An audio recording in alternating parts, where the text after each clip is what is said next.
చూడండి తారబాబు అలిగినాడండి ఈరోజు. చూడు రొట్టె తెచ్చుకొని ఇలా గడ్డం కింద పెట్టుకొని ఎలా కూర్చున్నాడో సోఫా మీద. వాళ్ళ పప్ప ఫస్ట్ ఇవ్వకుండా తిన్నాడంట, పిలిచకుండా. ఇంకా నేను తినను పో పప్ప అని మళ్ళీ తీసుకొని వాళ్ళ పప్ప చేతుల నుంచి ఇలా పెట్టుకొని ఎలా కూర్చున్నాడో చూడండి. వీడికి అన్నీ అర్థమైపోతాయండి. ఫస్ట్ తినేది తెలుస్తుంది, లాస్ట్ తినేది తెలుస్తుంది, వాడికి పెట్టకుండా తినేది తెలుస్తుందండి.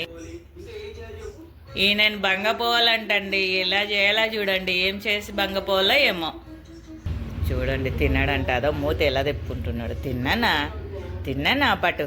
లేలే పప్పని కొడదాము. పప్ప తొందరగా ఇచ్చిలేడా ఫస్ట్ ఇచ్చిలేడా? అవునా, ఇచ్చిలేడా? పప్ప ఇయ్యలేదా నీకు?